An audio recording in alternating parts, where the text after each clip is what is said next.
I'm Ethan. Just hit 22, and for the first time I'm out on my own. Sort of. My folks handed me this crumbling house in Pinewood, Oregon for my 20th birthday. A fixer-upper, to put it kindly, walls, cracked paint, peeling yard like a jungle from some Tarzan flick. For 2 years I've poured every spare hour into it, saving every dime from odd jobs to patch it up. It's still a mess, but it's mine, and that's something. This place sits at the end of a quiet street in a small-town suburb. You know, the kind white picket fences, manicured lawns, folks walking their dogs at dusk, waving from porches. Everyone knows everyone, except I don't know a soul. Been too busy hammering nails to make introductions. Not rude, just buried in work. I don't own a car. Never have.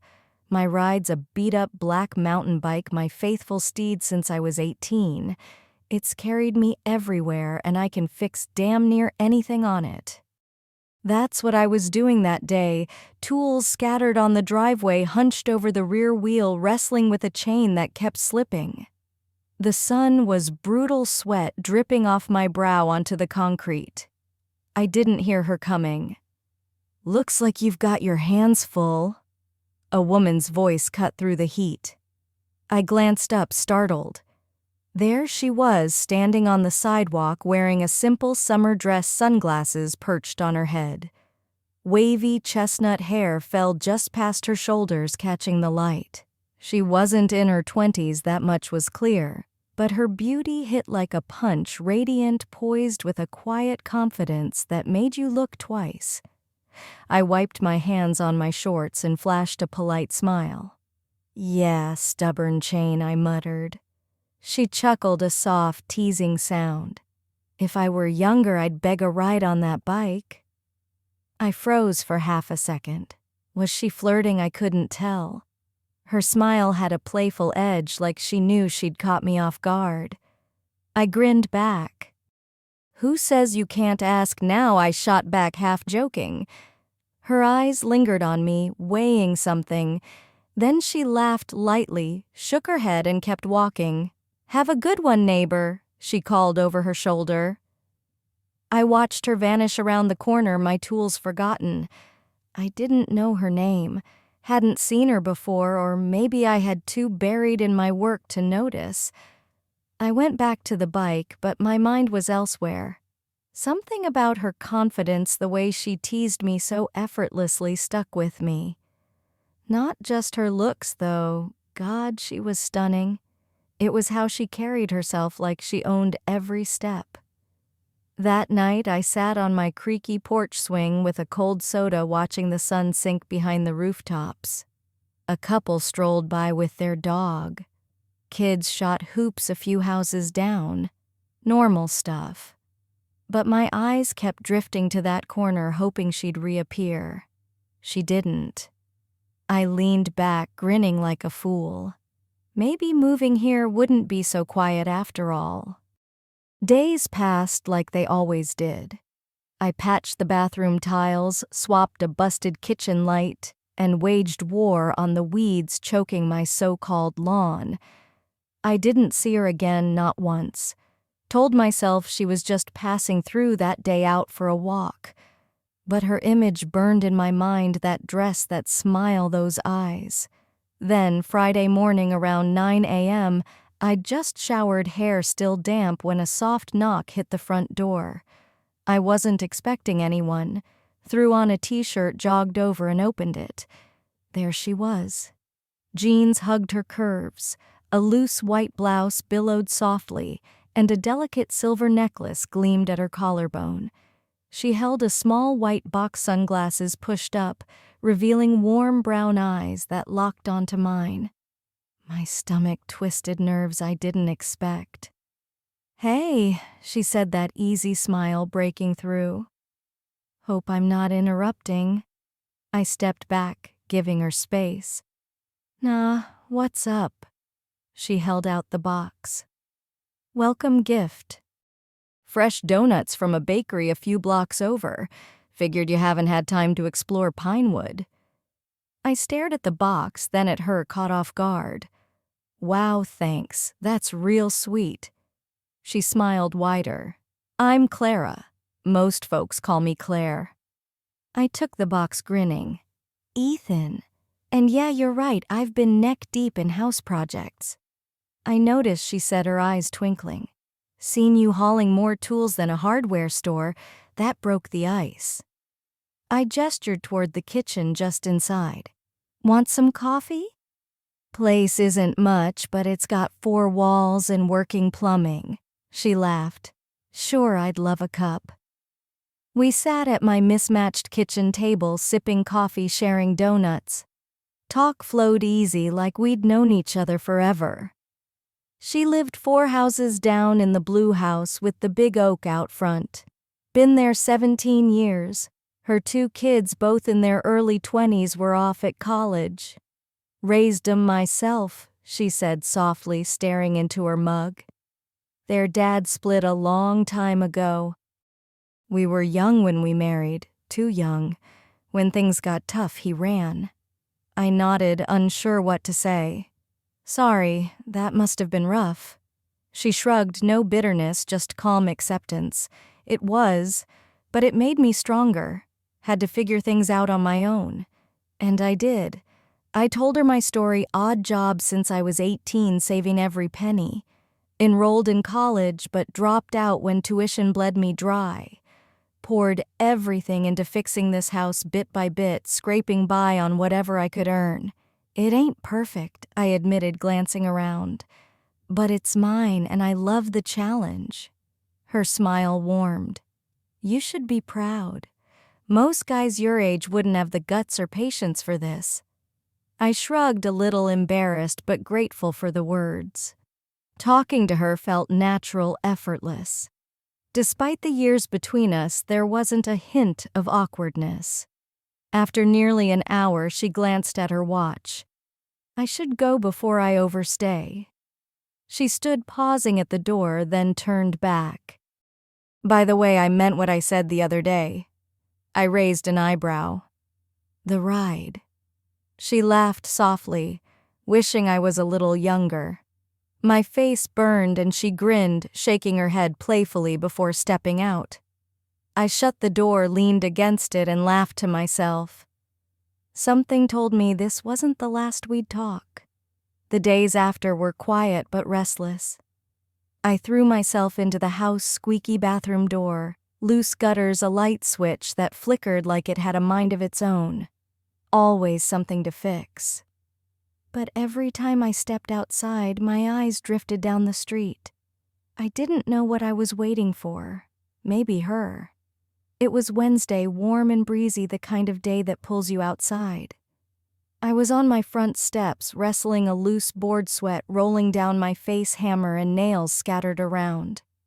Her footsteps, light and deliberate, hit my ears before I saw her. I looked up. Claire. Faded blue jeans, a simple beige sweater, sleeves rolled to her elbows. A thin silver necklace caught the sun. Her hair was loosely tied, brushing her shoulders as she walked. Hey, handyman. She called, that mischievous smile flashing as she tucked a stray lock behind her ear. At it again.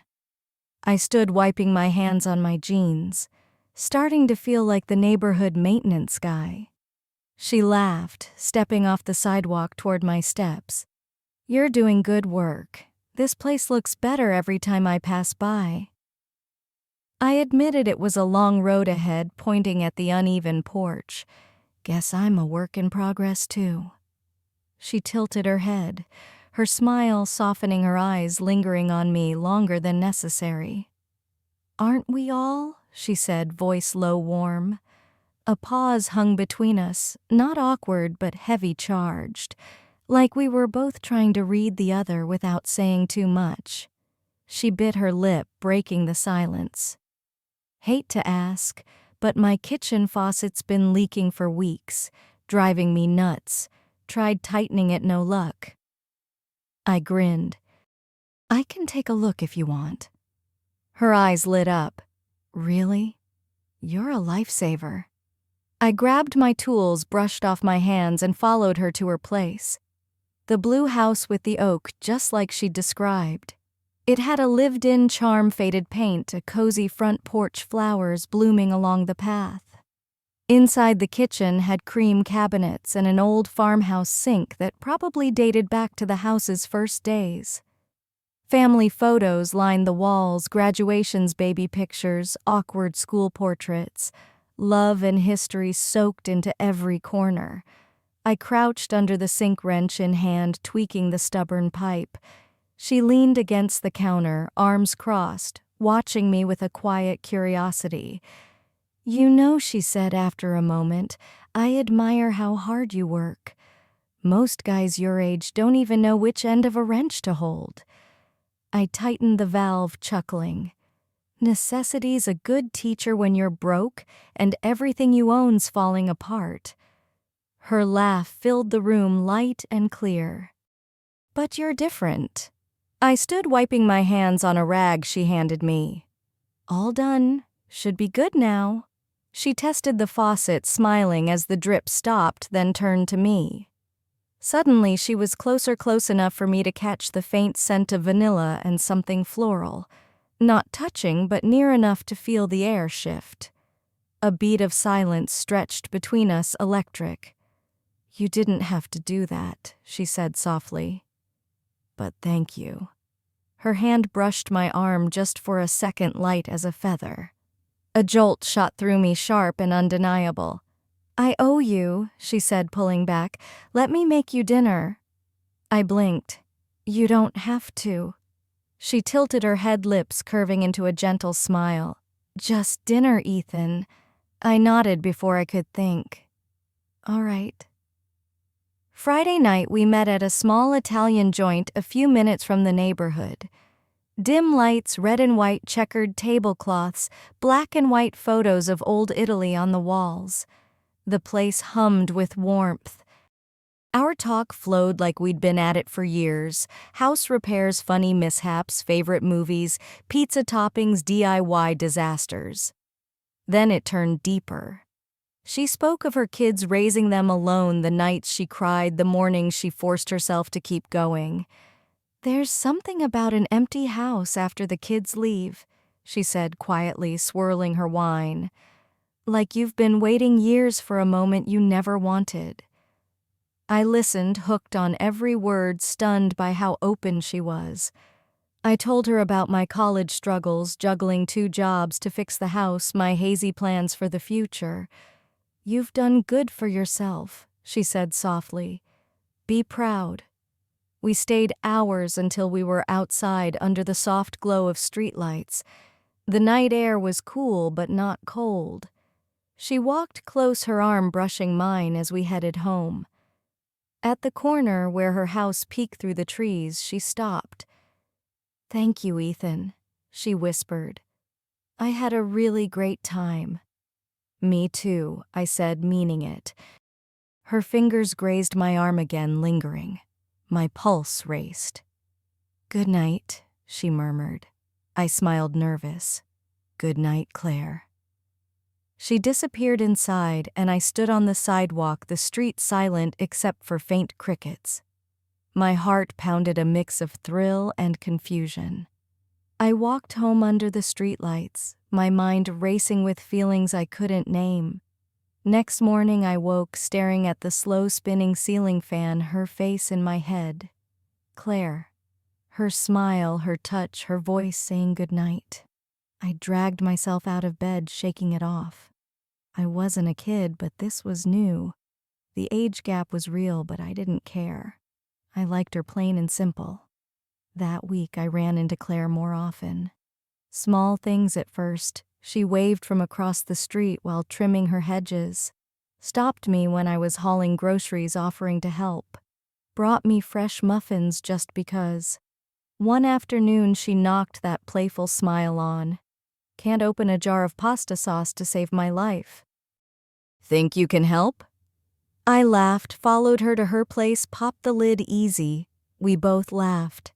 I stayed longer than I needed, and she didn't rush me out. As days turned to nights, things deepened. I'd find excuses to pass her house. She'd wave me inside. We started spending evenings together cooking dinner at her place, eating on her back porch under string lights, talking for hours about everything and nothing. Sometimes her hand rested on my knee when she laughed. Sometimes I tucked a strand of her hair behind her ear, her eyes soft and knowing.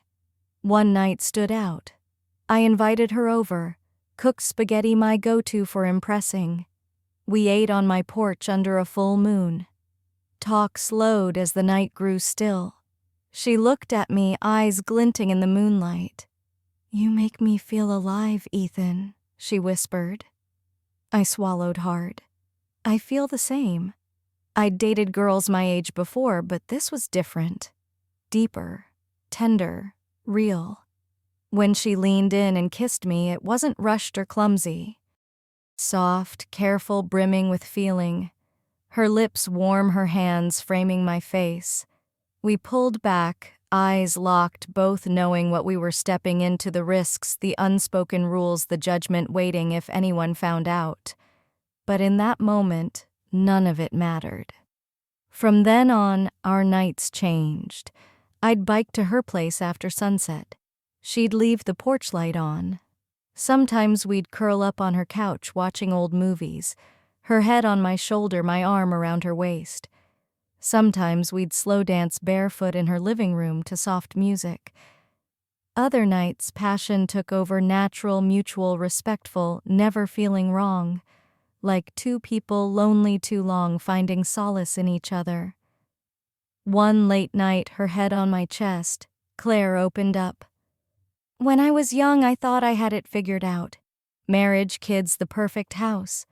But life had other plans. My husband left before I knew what love really was. I spent 22 years raising my boys, working 2 jobs, sacrificing, forgetting I was more than a mom. I never got to live, never had my youth. I held her tight, whispering, 'Then let me give you that, even just for a little while. I want to.' We started dating careful at first, kept it away from the neighborhood. I took her to Portland, late dinners, small concerts, open mic poetry, even a club. I showed her my world, my friends, my haunts, my pace. She was hesitant at first, loud music, young crowds, high energy. But she loosened up, laughing, dancing like no one was watching. She spun under neon lights, grabbed my hand, pulled me close. "This is crazy, Ethan," she shouted over the music one night, breathless from dancing. "I haven't done this in 22 years. I grinned, pulling her in. "Then tonight's for you." We stayed out till sunrise, walking empty streets, hand in hand, talking about dreams, regrets, hopes, fears. At my bike parked on the curb, she wrapped her arms around me, head on my chest. "I feel alive again," she whispered. I felt it too. Riding home alone, I knew this was rare, unexpected, unforgettable. Weeks turned to months. Our secret became our sanctuary. We didn't label it boyfriend, girlfriend, fling, friendship. It was ours, a world only we understood. I'd spend evenings at her place after work. We'd cook, bicker playfully over whether garlic bread should be soft or crispy, or sit on her porch swing with wine, watching the sky darken. Silence was never awkward. Just being near her was enough. Sometimes Claire glanced nervously down the street if a neighbor passed. "Think anyone suspects?" she asked one night. "Maybe," I said honestly. "Does it matter?" She shook her head, leaning into me. "No, we never crossed lines in public, barely touched around others. But behind closed doors, we were real, raw, honest. We both knew it wasn't forever. Never talked about the future. Maybe that's what made it perfect." One night, under blankets on her couch, candles flickering, Claire said words I'll never forget. "This is the happiest I've been in years." I squeezed her hand. Me too.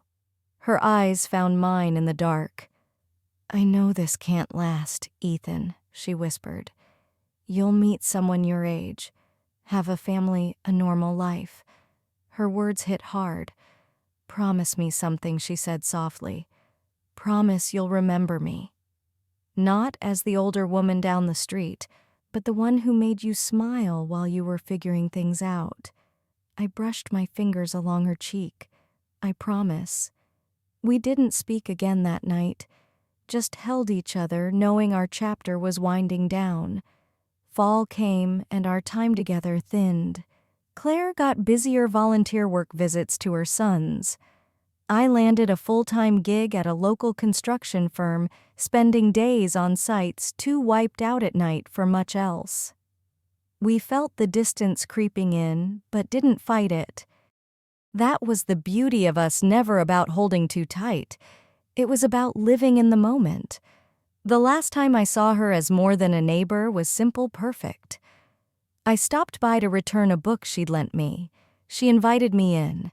We sat on her porch swing one final time. No drama, no tears, just gratitude. You gave me back something I thought I'd lost forever, she said softly. My youth one more time. I smiled. You gave me something too, Claire. Showed me what it means to be there for someone. We hugged long and tight. She kissed my cheek lightly. Goodbye, Ethan. Goodbye, Claire. I walked home under a cool autumn sky, leaves crunching under my boots, the air sharp with change. I stood on my porch, glancing back at her house. Her porch light glowed like always. I smiled. That chapter was done, and I was okay with it. We're still neighbors, friendly waving, sometimes chatting in passing. We've both moved on. But that secret world, that wild, beautiful, impossible romance, it was ours that belonged to just us. I never told a soul. Never needed to. Years later, biking past her house, I still smile. I kept my promise.